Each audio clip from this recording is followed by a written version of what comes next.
አደይ ጎበዝ ተማሪና የደረጃም ተማሪ ነበረች። እንደ እድል ሆኖ ግን ዩኒቨርሲቲ የምትገባበትን ውጤት አላገኘችም። ከጓደኞቿም እኩል መሆን አልቻለችም። በዚህ ጊዜ አደይ ልቧ ይሰበራል። በጣም ታዝናለች። ጥላ መጥፋትም አሰበች። ግን ደግሞ ብቸኛ እናትና ወንድሟን ስታስብ ያሰበችውን ነገር ትተወዋለች። እናትየውም ይህንን ስላየች ለልጇ ተስፋ ትሰጣታለች። ልጄ ከዛሬ ጀምሮ ማሽን ገዛና ብር ላይ ችፕስ ጠብሻለሽ። ከዛ በኋላ የምናገኘውን ገንዘብ የሚቀጥለው ዓመት ትምህርትሽን ትቀጥይበታለሽ በማለት ትልቅ ተስፋ ትሰጣታለች። አደይም አማራጭ ስለሌላት የእናቷን ሀሳብ ወስዳ ችፕስ መጥበስ ትጀምራለች። የሚገርመው ነገር ግን የሚቀጥለው ዓመት ሲመጣ የሚፈልጉትን ያህል ገንዘብ አደይና የአደይ እናት አላገኙም፣ አልሞላላቸው። አሁንም አደይ ታዝናለች። እናት ግን ድጋሚ ተስፋ ትሰጣታለች። ልጄ ተይ ተስፋ አትቁረጪ፣ እችን ዓመት ደግመሽ ስሪ፣ ነገ ነው የሚደርሰው። ስለዚህ በሚቀጥለው ዓመት ትማሪያለሽ በማለት ተስፋ ሰጣለች።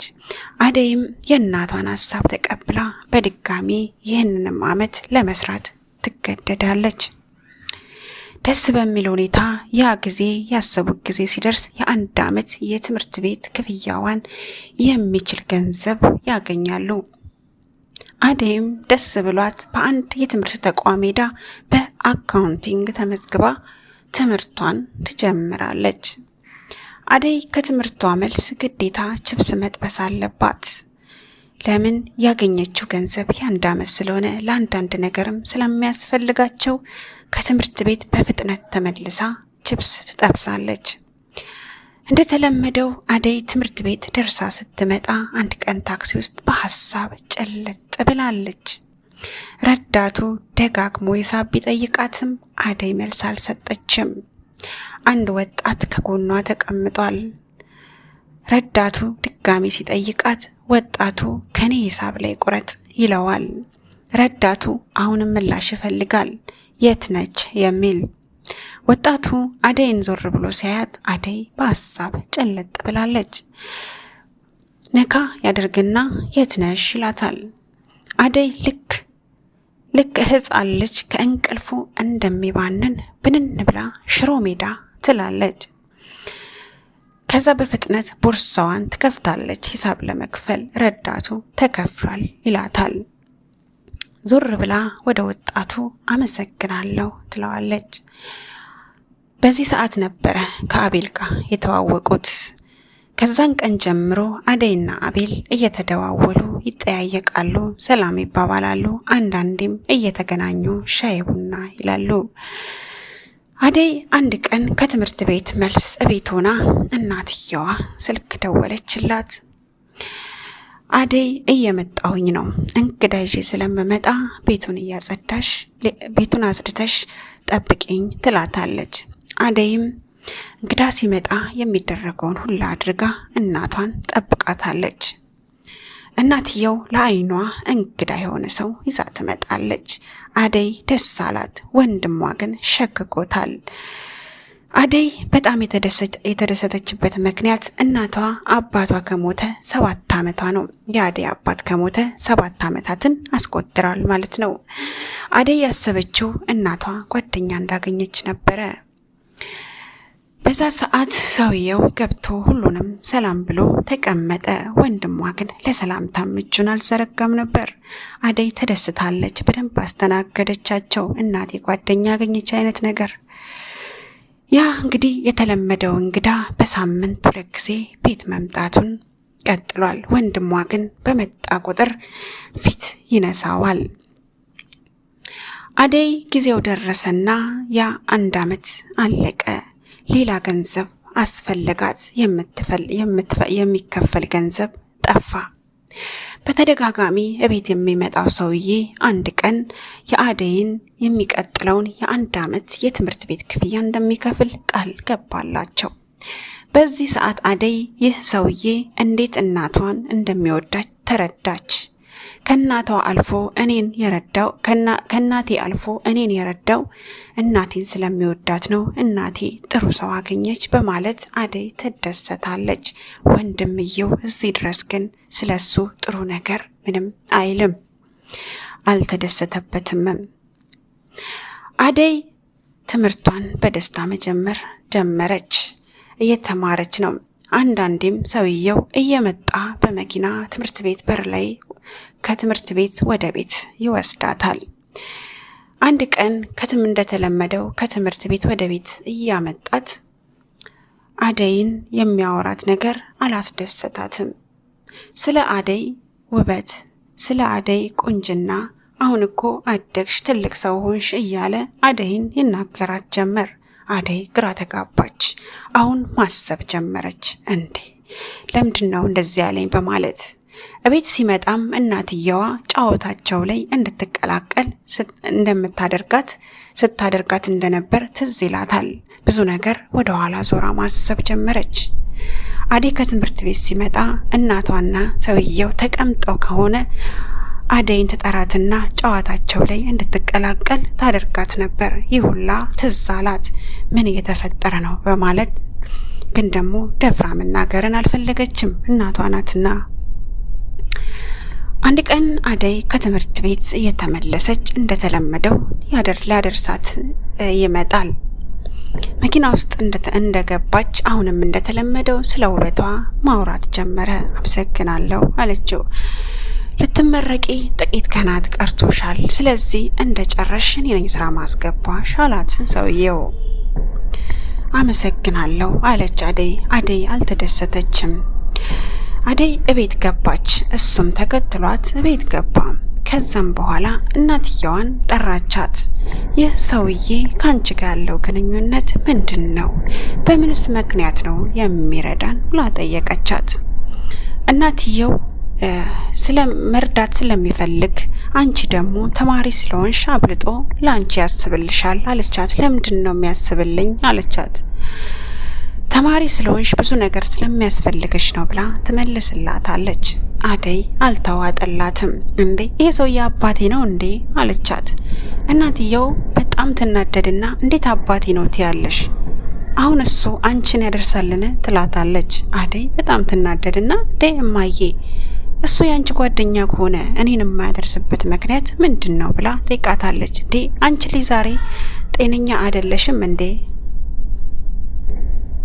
ጤነኛ አይደለሽም እንዴ? ምን አይነት ጥያቄ ነው የምትጠይቂኝ? ብላ እናትየው ትናገራታለች። አደይም ዝም ትላለች ማለት ነው። አንድ ቀን እንደተለመደው አደይ ሰውየው ላይ ያልሆነ ነገር ታይበታለች። ቁጭ ብለውም እያወሩ አደይን የጠሯትና እንድትቀላቀል አብራቸው እንድታወራ ታደርጋለች እናትየው። አደይ አልተደሰተችም። በሚቀጥለው ቀን እናቷን ለጥያቄ ታስገድዳታለች። እማዬ ዛሬ ትነግሪኛለሽ ምንድን ነው ትላታለች። እናትየዋም ካረጋጋቻት በኋላ አደይ ይወድሻል፣ እስካሁን እያደረገ ያለውም አንቺን ስለሚወድሽ ነው። ይህንን ያደረግኩት ደግሞ እኔ አሁን ላይ ያለውበት ሁኔታ ጥሩ አይደለም። ዶክተሮቹም የሚነግሩኝ ስለ በሽታዬ ጥሩ ነገር ላይ እንዳልሆንኩ ነው። ስለዚህ አንቺና ወንድምሽ ከሱ ጋር መሆናችሁ ጥሩ ነው። ይህንን ያደረግኩት እንግዲህ ጥሩ ነገር አስቤ ነው ትላታለች። አደይ በጣም ትደነግጥና ምንድን ነው ያልሽው ትላታለች። ልጄ ስለሚወድሽ ነው ትላታለች። ማመን ያቅታታል፣ ይዞርባታል፣ ትወራጫለች። አደይ ምን ማለት ነው ማዬ? የትኛው እናት ናት በዚህ ያህል መልኩ ልጇን ስትሸጥ ያየሽው? በማለት መጥፎ ቃል ትናገራታለች። እናትየዋ አንገቷን ደፍታ ዝም ትላታለች። እማዬ ንገሪኝ እንጂ እንዴት በዚህን ያህል ልጅሽን ልትሸጪ ትገደጃለሽ? ምንስ ነገር ቢሆን እንዴት ትሸጭኛለሽ? ብላ ትናገራታለች። መልስ አልሰጠቻትም። እንዴትስ ድፍረቱ ቢኖርሽ ነው ከኔ ጀርባ ልጅሽን ለመሸጥ የምትስማሚ? ብላ አደይ እናቷ ላይ ታንቧርቅባታለች። በዚህ ሰዓት ወንድምየው በር ላይ ቆሞ እየሰማ ነበረ። በሚንጫጩበት ሰዓት በመሀል ይገባና ከዚህ በኋላ ይሄ ሰውዬ እዚህ ቤት ቢመጣ ከኔ ጋር ነው የሚጣለው በማለት ደብተሩን አስቀምጦ ወደ ውጪ ይወጣል። አደይ እንደተለመደው ትምህርት ቤት ሆና ሰውየው በር ላይ ይጠብቃታል። ነይ ግቢ ሲላት አስፈልግም ብላው ትሄዳለች። ይከተላታል። ሲከተላት አደይ አምልጣው ታክሲ ውስጥ ገብታ ወደ ቤት ትሄዳለች። አልተዋትም። ከኋላ ተከትሏት ታክሲ ማውረጃዋ ጋር ድረስ ደረሰ። አሁንም ሲከተላት አደይ መልስ አልሰጠችውም። እቤት ትገባለች። እሱም ተከትሏት ይመጣል። ቤት ስትገባ እናትየዋ ቤት ነበረች። ትገባና ወደ ውስጥ በር ትዘጋለች። ሰውየው ተከትሏት ይገባል። እናትየውን ትጠራትና እማዬ ሂጅና አንቺ ያልሽውን አላቅም፣ ምን እንዳወራችሁ አላቅም። ስለዚህ አንቺ በምትግባቢው ቋንቋ ሄደሽ ምንም አይነት ነገር ከኔ ጋር እንደማይፈጠር ንገሪው ትላትና ወደ ውስጥ ትገባለች። በሩን ትዘጋዋለች። ይህንን ባለች ጉዴ ማን ነው ብላ ስትል ሰውየው ከኋላ በር ይከፍታል። በዚህ ሰዓት ወንድምየው ሮጦ ወደ ውጪ ይወጣል። አደይ የወንድሟን ነገር ስታይ ሮጣ ተው አንተን አይመለከትም እያለችው፣ ወንድሟ ግን ሳታስበው አጠገቡ ደርሶ በቡጤ ይመታዋል። ያ ብቻ አላበቃም፣ ከስርም ይመታውና ይወድቃል። ሰውየው የግቢው ሰው ይንጫጫል። ሰዎች ይሰበሰባሉ። ሰውየውም ምንም ሳይል አንዲትም ቃል ሳይተነፍስ ግቢውን ጥሎ ይወጣል። አደይ ግን ወንድሟ ላይ ያንቧረቀችበት፣ ወንድሜ እንዴት እንደዚህ ታደርጋለህ? ይህ ነገር ዋጋ ሊያስከፍልክ እኮ ይችላል ብላ ወንድሟን ትቆጣዋለች። እናትየው በጣም ታዝናለች። ይህ ሁላ በሷ እንደሆነ አዝና ብቻዋን አቀርቅራ ማልቀስ ትጀምራለች። አደይ ግን በጣም ፈርታለች። ወንድሟ ላይ ሌላ ነገር ሌላ መዘዝ ይመጣል ብላ። ሰውየው ደግሞ አንዲትም ቃል ሳይተነፍስ ግቢውን ጥሎ መውጣቱ አደይን አሳሰባት። አደይ አንድ ቀን ትምህርት ቤት እያለች አቤል መጥቶ ሰላም እያላት ስልኳ ይጮሃል። ስልኳ ሲጮህ ግን ሌላ ዱብዳ ነበረ የመጣባት። ወንድምሽ መንገድ ላይ ወድቋል እንደዚህ አይነት ቦታ ብለው ቦታውን ገልጸውላት ስልኩን ይዘጉታል። በቆመችበት ደርቃ ትቀራለች። በስልኩን ከላዋ ላይ ትጥለዋለች። የተባለችበት ቦታ ስትደርስ ወንድሟ ሜዳ ላይ ተዘርግቶ ሰዎች ተሰብስበዋል። ሁሉም ቆመው እያዩት ነው። ሁለት ጓደኞቹ ግን የሚያረጉት ነገር ግራ ገብቷቸዋል። አደይ ሮጣ ታየዋለች።